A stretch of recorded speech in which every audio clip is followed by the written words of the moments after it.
Right, back to the realm of some sort of normality here, no longer having to fucking click her, and going with Ermengarde. When Ermengarde went looking for Sarah, she found her curled in the window seat reading a book. Now, Sarah had confided in Ermengarde some time earlier how she disliked being interrupted when she was deeply absorbed in a fictional world. People who are fond of books know the feeling of irritation which sweeps over them at such a moment. The temptation to be unreasonable and snappish is one not easy to manage. Really? Maybe if you're a dick, sure. I mean, come on. Hi, I just needed a quick one. No, fuck off, I'm reading a book, mate! Like, no. Sarah had described it as thus. It makes me feel as if someone had hit me, and as if I want to go back.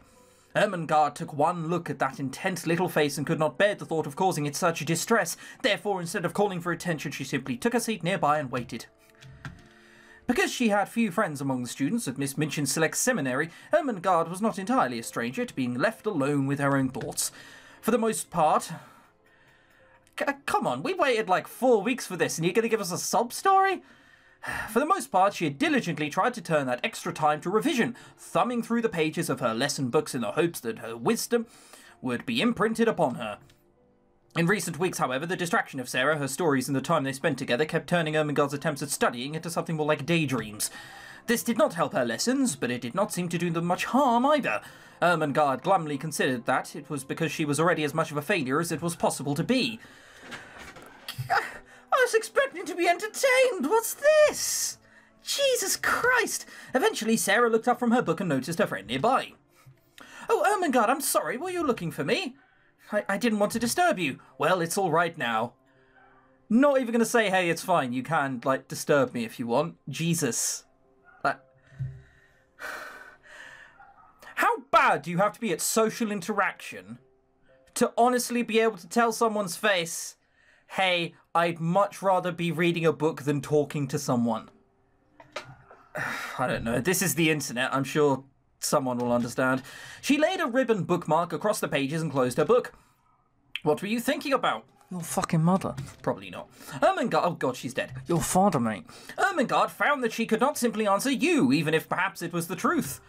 I was thinking about the museum that we went to. Do you remember the guide said that the flying dragon skeleton, the pterodactyl, was found by a woman? Sarah nodded. Mary Anning. I forgot her name. You remembered the important part, terror. Dactyl. She blushed and covered her mouth, ashamed at correcting Sarah. God, Sarah, you're shit. In anything, but Sarah only nodded and indicated that she should go on. The woman who found it wasn't even a lady, he said. She never went to grand school, but she learned all about creatures by walking up and down the beach in Dorset and finding their bones.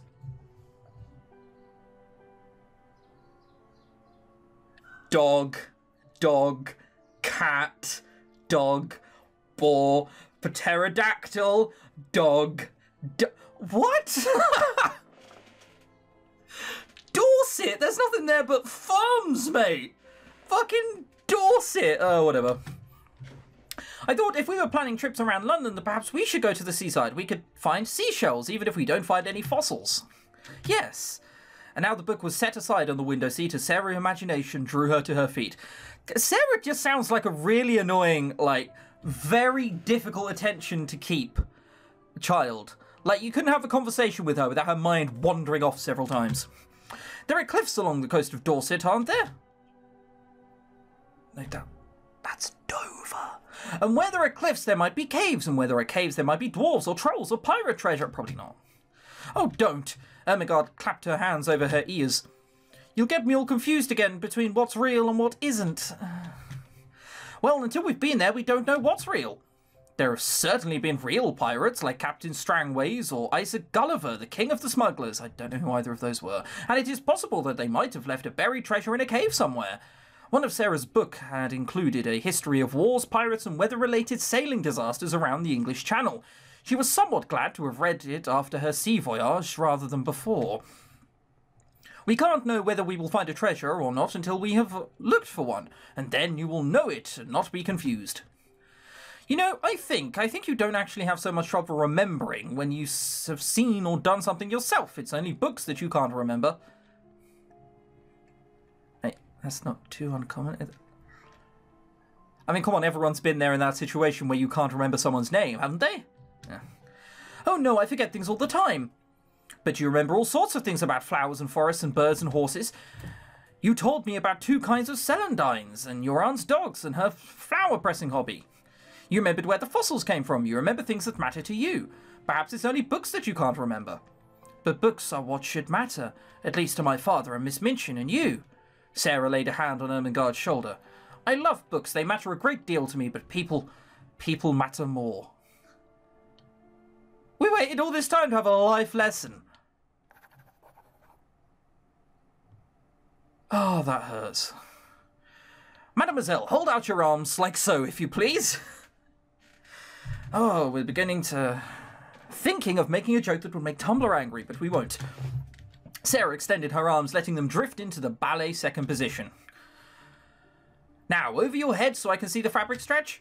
Mariette was making the final adjustments to Sarah's new pink dancing frock, after pointing out that Sarah's change in height meant her old ones no longer fit just so. Ah, a touch, just there. Take it off again if you please, and I'll have it done before your next lesson. Sarah wriggled free of the soft fabric and handed it over. Are we now magically in our dress that we've been in all game? Yep. And it's such a beautiful colour, and the skirt is so light. Dancing in that, I shall feel like a pink butterfly floating in the breeze, or a fairy princess with rings. Rings with wings like rose petals. Roses. That is what is needed. A wreath of roses for your head. I will find some buds at the florist. People are gonna think you're showing off. The mental picture of herself decked out in a pink dancing frock with a crown of flowers was so delightful that Sarah laughed aloud. Sometimes, oh, sometimes life is so beautiful, I wonder if I have pretended it into being. Mademoiselle does have a very good imagination. No, it is the magic. The magic shapes our lives and makes everything wonderful. Oh, God. Sarah's heart was lighter than a feather. Hang on, I'm just going to need to drink some straight vodka to get over that.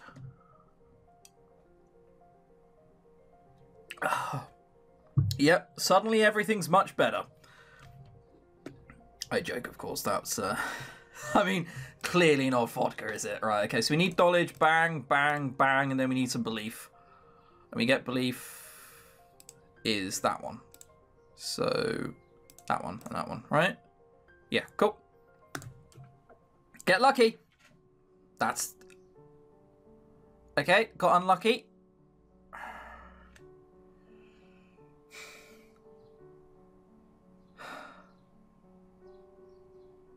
Someone has it out for me. I don't even care.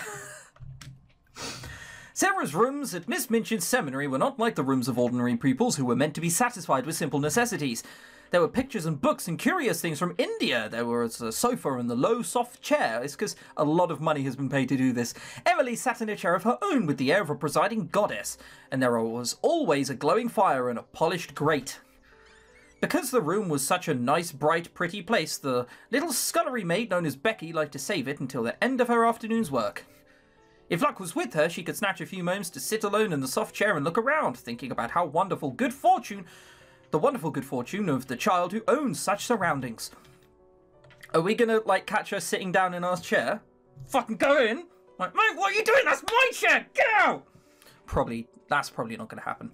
On this afternoon, when she had sat down, the sensation of relief to her short, aching legs had been so wonderful and delightful that it had seemed to soothe her whole body. The glow of warmth and comfort from the fire had crept over her like a spell. Her hard-working young body was tired past the limits of endurance. As she looked at the red coals, a tired, slow smile stole over her smudged face.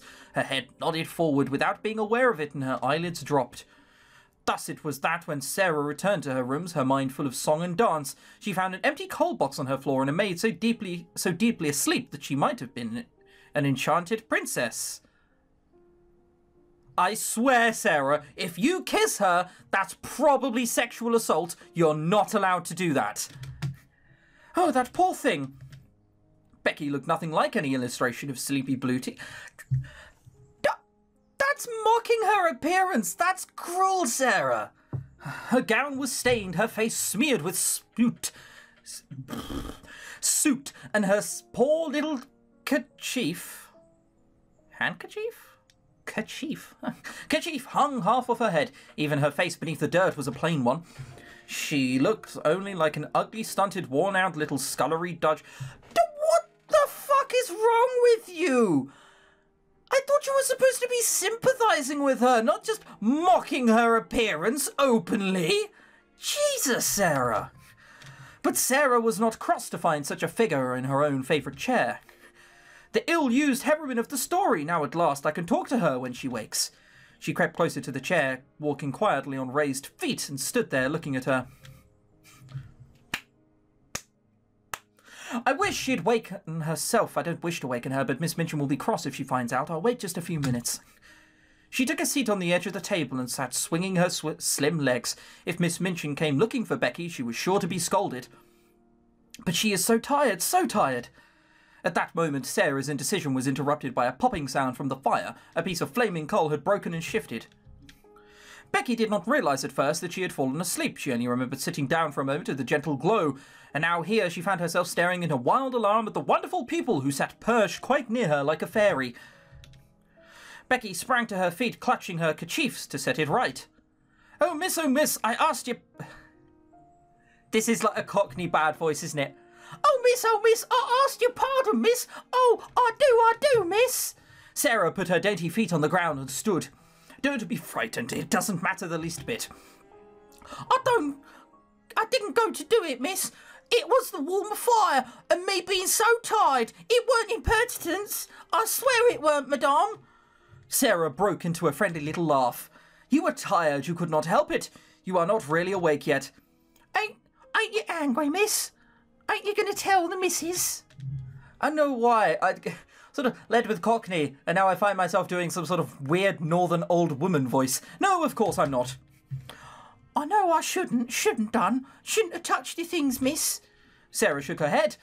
Why, we are just the same. I am only a little girl like you. It's just an accident that I am not you and you are not me. God, wait until she knows how sperm works. An accident, miss? Have you done your work? Dare you stay here a few minutes? Here, miss? Me? If your bedrooms are finished, perhaps you might stay a tiny while. I thought perhaps you might like a piece of cake. Cake? Me? Yes, of course. The next 10 minutes seemed to Becky like some sort of fever dream.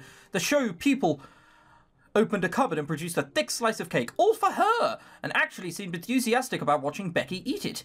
In between bites, Sarah managed to get answers to a few questions. A few weeks ago, you were watching me through the area railing, weren't you? Yeah, miss, once said I saw a princess. I was standing there in the street with the crowd outside Covent Garden, watching the swells go into the opera, and there was everyone stared at most. They says to each other, that's the princess. She was growed up young lady, but she was pink and lace all over and flowers and everything and pretty as anything. That's what you looked like, miss, that day. You looked like her. I've often thought that I should be like a princess. I wonder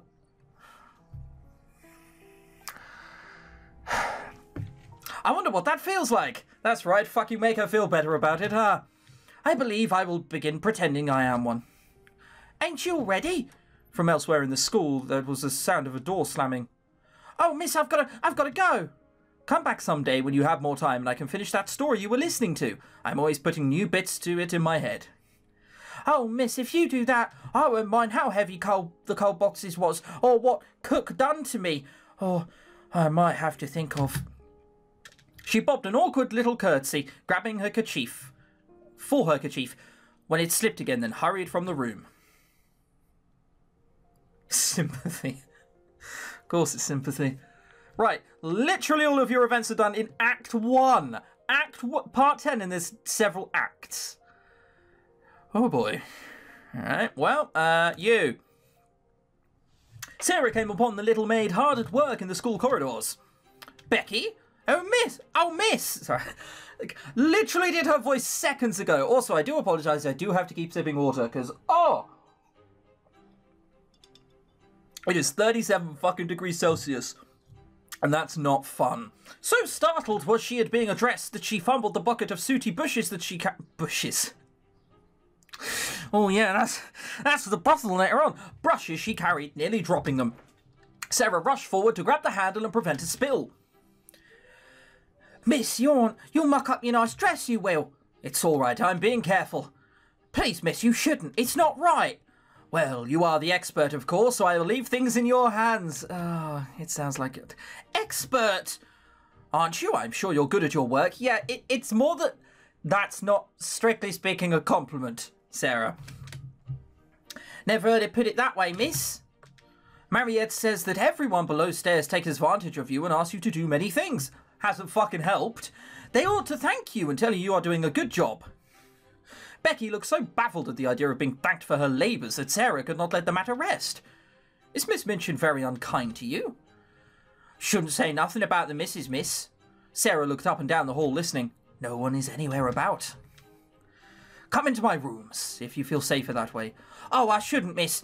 It's my first job, miss. First job in real house, like. It's hard work, but at night I've got my own room, my own bed. Never had that at workhouse, miss. Oh, she is northern. Never had that at workhouse.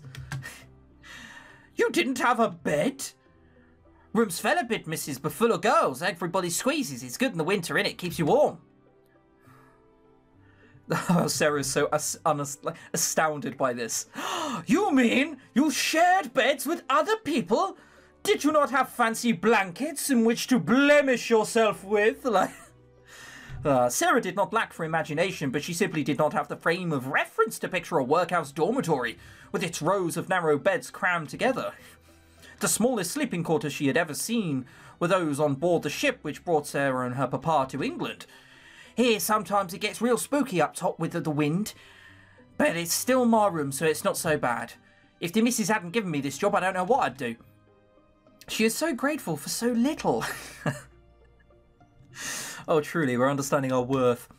Listen, are you done with your chores for a while? Would you like to come have cake again? Oh, miss, I'd like that, but I've got all these other rooms to do and curtains, and she looked absolutely crestfallen to the idea of abandoning the cake, but still determined not to give up on her duties. Such unrewarded diligence. Miss Merchant does not deserve her. It's all right, I promise. I will keep the cake and wait for you. You can come by whenever you are finished for the day. Even if it's evening, miss. There's the old heap. Cooked sour today. If you work so late, then you need a treat even more, don't you? I'll stop getting in your way now. I don't want to get you into trouble for talking to me. I will see you later, when you can, I promise.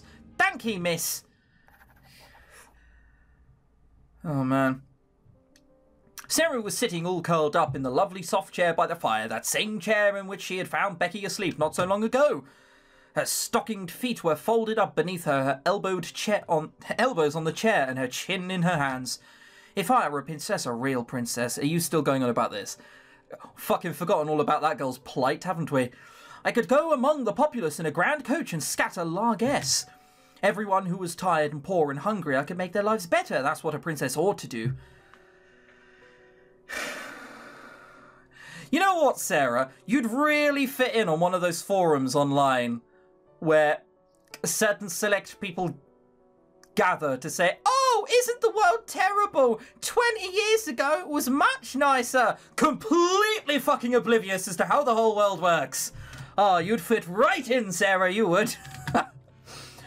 Even if I am only a pretend princess, I can still invent little things to do to people. She thought back to Becky's amazed delight at being warmed and fed. It took so little to make a difference for her. She was just as happy as if it had been largesse. From now on, I'll pretend that to do things to people like is scattering largesse. Then I can truly be a princess. Not how that works. You haven't married a prince yet. The thought swelled up inside her, making her head feel quite light. Before she knew it, Sarah was sitting up straight in her chair, her arms at her sides and her feet hanging down, just like a little princess on her throne. Becky didn't even come by. What an ungrateful bitch. Alright, well, off to get some more sympathy we're clearly lacking.